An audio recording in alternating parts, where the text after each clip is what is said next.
যে আফগানিস্তানের যে নিউ ওয়াইফ বিটিং ল, এটা নিয়ে আপনি আসলে বলবেন, নানা ধরনের মতামত বা দেখা যাচ্ছে। আফগানিস্তানের ব্যাপারে আমি নিজে আমার যথেষ্ট অ্যানালাইসিস আছে। আমি মৌলিক একটা কথা বলে দিই, আফগানিস্তানে তারা যেই মানে প্রসেসিংটা ফলো করছে সেটা হলো কোরআন সুন্নাহকে শতভাগ তারা অনুসরণ করছে।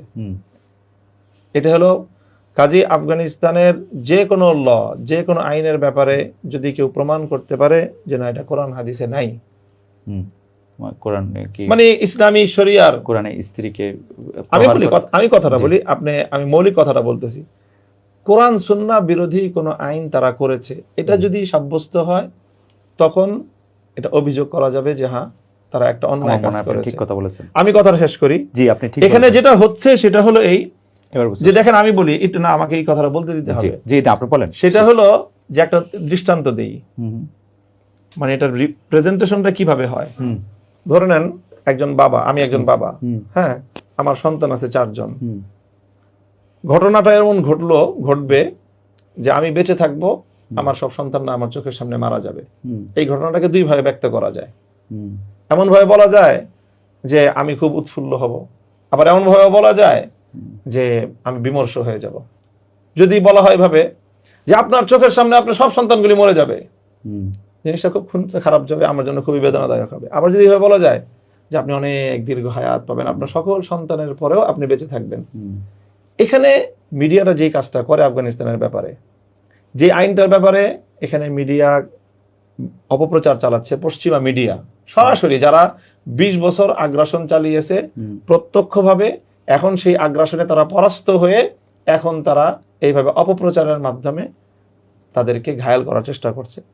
এখানে তারা যেই ধরনের আইন করেছে সেটা হলো, যদি কেউ তার স্ত্রীকে প্রহার করে যদি এই ক্ষতিটুকু করে ফেলে যে অর্থাৎ তার শরীরে কোনো স্পট হয়ে গেল, সে জখম হয়ে গেল, স্ত্রী জখম হওয়ার কয়েকটা দৃষ্টান্ত এনেছে। যেমন জখম হয়ে যাওয়ার এক অর্থ হলো যে তার শরীরে একটা স্পট পড়ে গেল, অথবা তার কোনো হাড় ভেঙে গেল। অনেক সময় এমন আঘাত হয় যে শরীরে কোনো স্পট পড়ে নাই কিন্তু হাড় ভেঙে গেছে।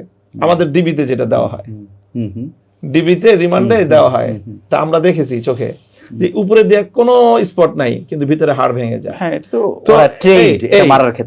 ওনারা আইনের মধ্যে এইটা ফাইন্ড আউট করেছে যে উপর দিয়ে স্পট নাই, যেটা কোরআনে সরাসরি বলা আছে, হাদিসে সরাসরি বলা আছে, কিন্তু তুমি এখন আধুনিক যুগে এসে এমন কৌশল অবলম্বন করলা যে উপরে স্পট পড়ে নাই কিন্তু ভিতরে হাড় ভেঙে গেছে। তারা আইনের মধ্যে সেটাকেও কভার করেছে যে উপরে স্পট না পড়ে যদি হাড়ও ভেঙে যায় তাও তুমি পানিশমেন্ট পাবা, সেই পানিশমেন্ট যেটা যদি হাড় না ভাঙে, যদি হাড়ও ভাঙে নাই, কোনো স্পটও পড়ে নাই, তার অর্থ হলো মৃদু আঘাত, সেটা করতে পারবে না, সেটা করতে পারবে, সেটা না। আপনি যদি বলেন যে মৃদু আঘাত করলে একজন মানুষকে সেই শাস্তি দিবেন যে আপনি যদি একজন মানুষ আপনাকে খুন করে ফেললো আর একজন আপনাকে আঘাত করলো, দুইটা শাস্তি এক সমান হবে? এখন যদি আপনাকে বলা হয় যে তুমি খুন করলে তোমার নামে মৃত্যুদণ্ড হবে, আপনি যদি এটাকে আপনি যদি এভাবে শিরোনাম করেন যে খুন করার আগ পর্যন্ত অনুমতি দেওয়া হয়েছে, ব্যাপারটা তো এটা না। সেখানে তারা দণ্ডবিধি করেছে, দণ্ডবিধির মধ্যে অপরাধের মাত্রা শনাক্ত করা হবে না। তো এই দণ্ডের জন্য অপরাধের মাত্রা তো এই দণ্ডের জন্য অপরাধের মাত্রা ঠিক করার অর্থ তো আর এটা না যে তার আগ পর্যন্ত অপরাধকে বৈধ দেওয়া হচ্ছে। এটা চরম ভাবে পশ্চিমা মিডিয়ার ভয়ঙ্কর রকমের একটা আমি যদি একটু পরিষ্কার বলি,